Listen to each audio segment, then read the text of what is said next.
ಲಕ್ಕುಂಡಿಯಲ್ಲಿ ದಿನಕ್ಕೊಂದರಂತೆ ಸರ್ಪ ರಹಸ್ಯ ಬಿಚ್ಚಿಕೊಳ್ತಿದೆ. ನಿನ್ನೆ ತಾನೇ ಶೋಧ ಕಾರ್ಯ ನಡೆಸ್ತಾ ಇದ್ದ ಜಾಗದಲ್ಲಿ 3 ಹೆಡೆಯ ನಾಗಕಲ್ಲು ಪ್ರತ್ಯಕ್ಷವಾಗಿತ್ತು. ಇವತ್ತು ಬೆಳಿಗ್ಗೆ ಹುಡುಕಾಟ ಶುರು ಮಾಡ್ತಾ ಇದ್ದಂತೆ ಕುಕ್ರಿ ಹಾವು ಕಣ್ಣಿಗೆ ಬಿದ್ದಿದೆ.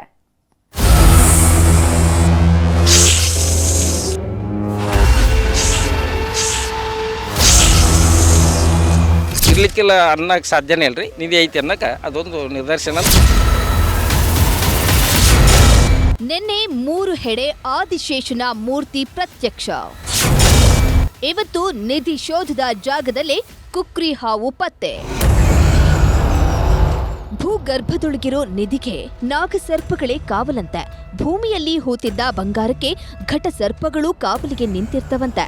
ಇದು ಬರೀ ಪುರಾಣಗಳ ಕಥೆಯಲ್ಲ, ಲಕ್ಕುಂಡಿಯಲ್ಲಿ ಕೇಳ್ತಿರೋ ಕೂಗು. ನಿಧಿ ಶೋಧ ಕಾರ್ಯ ಶುರುವಾದ ದಿನದಿಂದಲೂ ನಾಗನ ಸದ್ದು ಕೇಳಿ ಬರ್ತಾನೇ ಇದೆ. ಲಕ್ಕುಂಡಿಯಲ್ಲಿ 7 ಹೆಡೆಯ ನಾಗಸರ್ಪವಿದೆ.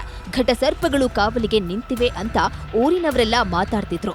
ಇದರ ಬೆನ್ನಲ್ಲೇ ಈಗ ಒಂದೊಂದೇ ವಿಸ್ಮಯಕಾರಿ ಘಟನೆಗಳು ನಡೆಯುವುದಕ್ಕೆ ಶುರುವಾಗಿದೆ. ನಿನ್ನೆ ತಾನೇ ನಿಧಿ ಹುಡುಕಾಟದ ಜಾಗದಲ್ಲಿ 3 ಹೆಡೆಯ ನಾಗಮೂರ್ತಿ ಪ್ರತ್ಯಕ್ಷವಾಗಿತ್ತು. ಇವತ್ತು ಕುಕ್ರಿ ಹಾವು ಕಣ್ಣಿಗೆ ಬಿದ್ದಿದೆ.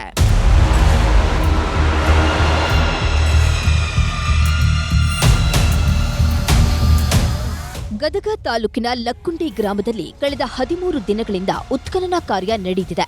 ಇಷ್ಟು ದಿನ 4 ಬಾಕ್ಸ್ ಮಾಡಿಕೊಂಡು ಶೋಧ ಕಾರ್ಯ ಮಾಡ್ತಿದ್ದರು. ಆದ್ರೀಗ ಎಲ್ಲಾ ಬಾಕ್ಸ್ ಕ್ಲಿಯರ್ ಮಾಡಿ ಎಲ್ಲಾ ಕಡೆ ಏಕಕಾಲದಲ್ಲಿ ಹುಡುಕಾಟ ಮಾಡಲಾಗ್ತಿದೆ.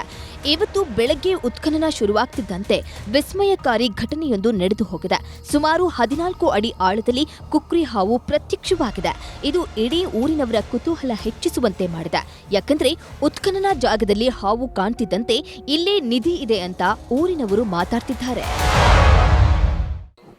ಬೆಳಿಗ್ಗೆ 8:30 ಸುಮಾರು ಅದು ಬಳಬಡಕ ಹಾವು ಆ ಜಾತಿಗೆ ಸೇರಿದ್ರಿ. ಅದು ನಾಗರಾವಂತೂ ಅಲ್ಲ, ಒಂದು 2-2.5 ಅಡಿ ಇತ್ತು. ಇಲ್ಲೇ ನಾವು ಹಂಗೆ ನೋಡೋಕಂತ ಬಂದ್ವಿ. ಹವ್ಯಾಸಕ್ಕೆ ಒಂದು ಉತ್ಸುಕತೆ ಏನಾಗ್ಯದ, ನಿನ್ನೆ ಏನು ಯಾವ ಪ್ರಮಾಣಕ್ಕೆ ಆಗ್ಯದ ಅಂತ ಏನೋ ಒಂದು ಆಸಕ್ತಿಗೆ ಬಂದ್ವಿ.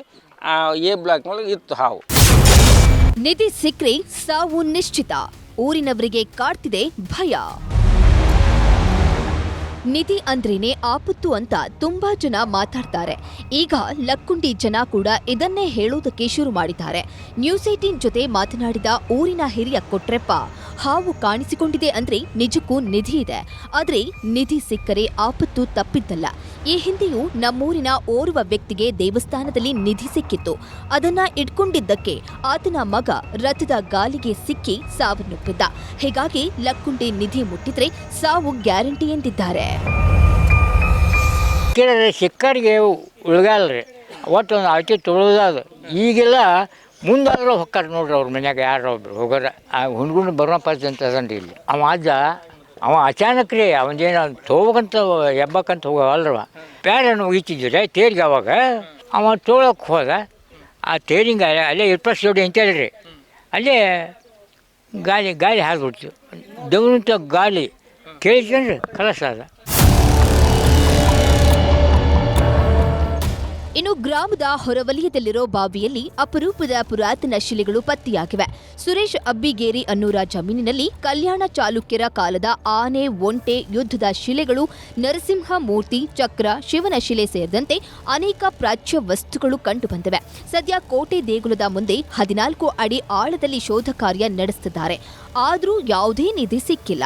ಹೀಗಾಗಿ ಈ ಜಾಗ ಬಿಟ್ಟು ಬೇರೆಡೆ ಹುಡುಕ್ಬೇಕು ಅಂತ ಊರಿನವರು ಒತ್ತಾಯ ಶುರು ಮಾಡಿದ್ದಾರೆ. ಅಲ್ಲದೆ ಮಾರ್ಚ್ನಲ್ಲಿ ಊರ ಜಾತ್ರೆ ಇದೆ, ಇದಕ್ಕೆ ತೊಂದರೆ ಆಗುತ್ತೆ ಅಂತಾನೂ ಆಕ್ಷೇಪ ವ್ಯಕ್ತಪಡಿಸುತ್ತಿದ್ದಾರೆ. ಒಟ್ನಲ್ಲಿ ನಿಧಿ ಹುಡುಕ್ತಿರೋ ಊರಲ್ಲಿ ಸರ್ಪ ರಹಸ್ಯ ಮಾತ್ರ ಯಕ್ಷ ಪ್ರಶ್ನೆಯಾಗಿ ಉಳಿದಿದೆ. ಸಂತೋಷ್ ಕೊಣ್ಣೂರ, ನ್ಯೂಸ್ 18 ಗದಗ.